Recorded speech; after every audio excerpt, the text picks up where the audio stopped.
I never imagined I'd be sharing this kind of tale. But here I am, sipping coffee, still piecing together how my life unraveled, how I walked away, and how they're now pleading for my return as if nothing happened. Let's rewind about 18 months. I'm 36, male, and was engaged to a woman named Sarah, 39. We'd been together for 3 years.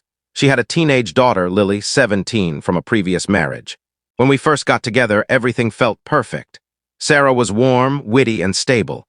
Lily was distant at first, but I assumed it was just teenage behavior. What I didn't see was that Lily never warmed to me, not even a little. She was civil when Sarah was present, but icy when we were alone. Subtle jabs, sharp looks. Once I noticed she'd erased my text from Sarah's phone, but I let it go.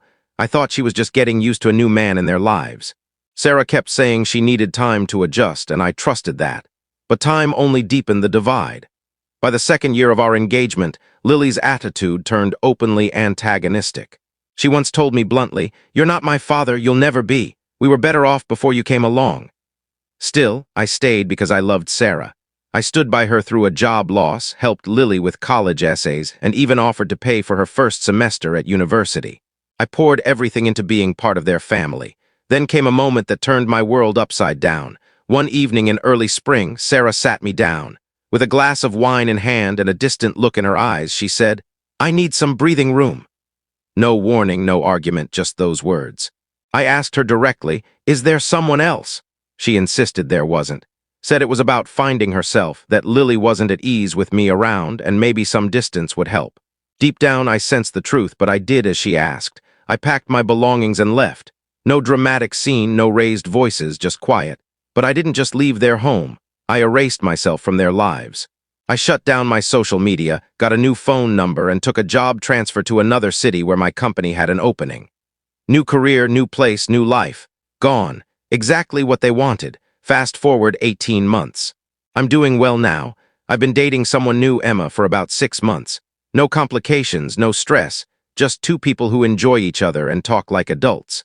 Then, out of nowhere, I got an email from Sarah last month.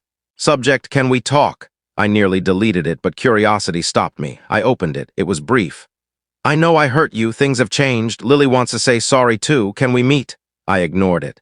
A week later, another email arrived, this one more urgent. "I messed up. I listened to Lily when I shouldn't have. She admits she pushed you away. She was afraid of change and influenced me. I see it now." I still didn't respond.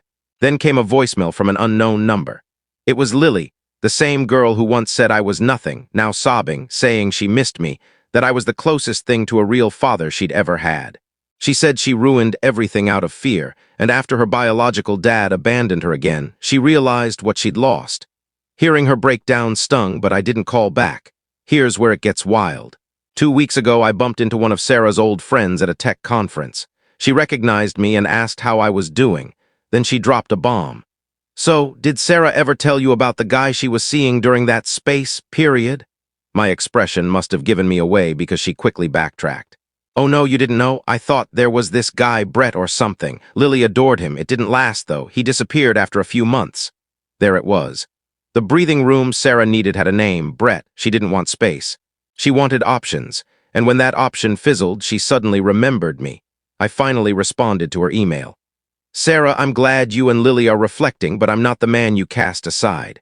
I've moved forward and have no interest in reopening a chapter that ended the way ours did. I wish you peace." No anger, no venom, just finality. She replied in minutes, pleading for a single meeting. I didn't respond. But it didn't end there. 2 days later, I got a text from an unknown number. The preview read, "You don't know everything. Please read this. I'm sorry." It was Lily again, but this time she wasn't asking for reconciliation. She wanted to confess. She wrote, "You have every reason to despise me, but I need you to know the truth. That night you left, Mom didn't just ask for space. We planned that talk. I helped her practice it for days. She was already seeing someone, Brett. I didn't want you around to mess it up. I told her I'd refuse to stay if she didn't break it off with you. I threatened to live with my dad. I didn't think you'd actually leave. I thought you'd argue or plead. When you just packed up and vanished, it shook me. It made me see I might have destroyed the only steady thing in my life." I read that message over and over.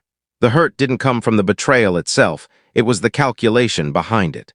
Sarah, the woman I loved, had rehearsed shattering my heart like it was a script. Her daughter had coached her through it while I was still helping with college applications, cooking dinners, and planning Sarah's birthday. I was a fool played in real time and they watched me walk away content. Now they wanted to rewrite the story. It gets crazier. That weekend, Sarah showed up at my workplace. I don't know how she tracked down my new address, maybe a mutual contact, maybe a private investigator. But there she was in the lobby, clutching a folder and crying. I had security escort her out. I wasn't about to be blindsided, but I couldn't resist looking at the folder she left behind. It wasn't just apologies or old photos. It was a prenup we'd drafted a month before her space request, meant to be signed before we set a wedding date. What I didn't know then was that Sarah had secretly consulted a lawyer to poke holes in it.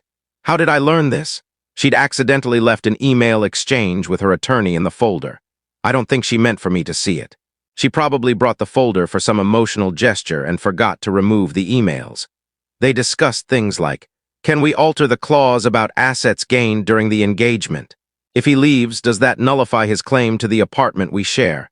If I say I need space, does that qualify as abandonment under cohabitation laws? That breathing room was a calculated move to protect her financially if we split. When I left without fighting, without claiming a cent of her money or property, she likely thought she'd won. Now she was back asking me to return. Why? Because Brett ditched her. Lily's real dad vanished again. And their financial scheme collapsed because I didn't take the bait.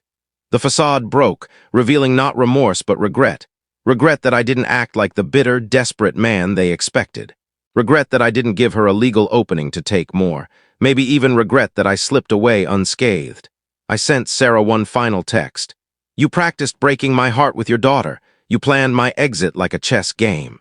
You wanted me to fight, to crumble, to hold on. I didn't. I disappeared. Now you're left with the silence you created. Stay in it. Then I blocked her. I told Emma everything.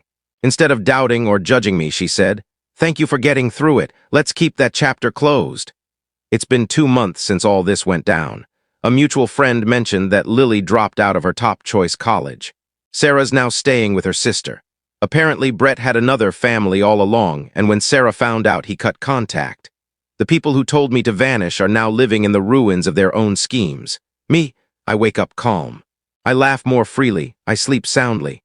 I've learned that love without trust is just a show, and I'm done being a spectator.